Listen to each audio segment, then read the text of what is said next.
My name is Mohamedabbas, and I had the pleasure of spending the last 8 years with Uncle Paul. A few weeks ago, when I was talking to Uncle Paul, he told me that in case he did not make it through the surgery, he wanted me to recite a prayer for him as a Muslim. Although he knew I did not like talking about that and would rather be in denial as to his condition, he somehow convinced me to agree. Uncle Paul, this prayer is for you. As Muslims, when we hear of someone passing away, we recite the following verse. I'm going to recite it in Arabic, followed by the translation. Bismillahir Rahmanir Rahim. I begin in the name of Allah, the Beneficent, the Merciful.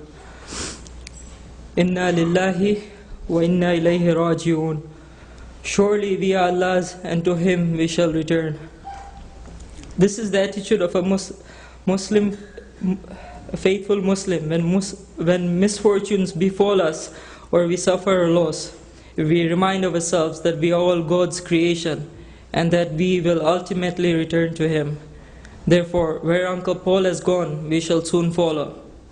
We thus submit to God's will so that we may obtain His grace, blessings, and guidance.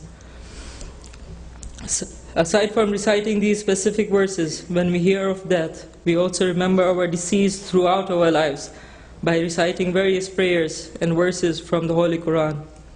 We ask God to send the reward of this recitation as endless blessings for the departed soul. The most common verses recited are from the opening chapter of the Holy Quran, as follows. Bismillahir Rahmanir Rahim. I begin in the name of Allah, the Beneficent, the Merciful. Alhamdulillahi Rabbil Alameen. All praise be to Allah, Lord of the worlds. Ar-Rahman Ar-Rahim, the Beneficent, the Merciful. Maliki Yawmiddin, Master of the Day of Judgment. Iyyaka na'budu wa iyyaka nasta'een. We worship you and we seek help from you. Ihdina Surat al-Mustaqim. Keep us on the right path. Surat al-Lazina an'amta alayhim, ghayr al-maghlubi alayhim wal-dhalin. The path of those whom you have favored, not the path of those who earn your anger, nor those who have gone astray. With this I end my prayers, taking solace in the fact that Uncle Paul is now in the presence of our Beneficent and Merciful Lord.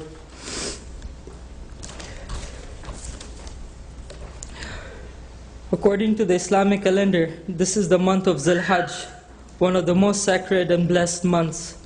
Every Muslim who can afford it is required to go for a pilgrimage to Makkah at least once in a life during this month.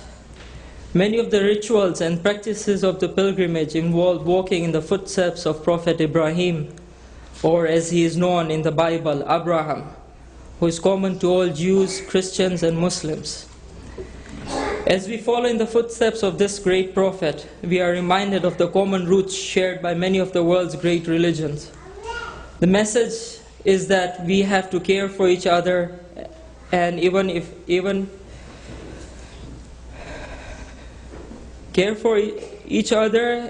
make sacrifices to accommodate others, because regardless of our faith, we are all together in humanity. As you know, Uncle Paul sincerely believed that one's ethnicity or religious association should not cause one to feel superior over the other. He truly believed in embracing a multi-faith approach. He encouraged us to attend multi-faith dialogues so that we could appreciate other people's views and association and realize that we are more similar than we realize. He truly believed in peace and unity. And even though he is no longer with us in this physical world, just look around you and you will see how he has brought us all together today to pray for him in our unique ways. For this reason, I sincerely believe that Uncle Paul is closest to God. Ever since I arrived in Canada, Uncle Paul was my mentor, my friend, ever willing to listen and advise. He was truly a father figure to me, especially after I lost my own father. Even as I grieve Uncle Paul's passing, I thank God that I had the opportunity to know such a wonderful man. I will miss him deeply, and he will forever live in my heart and prayers.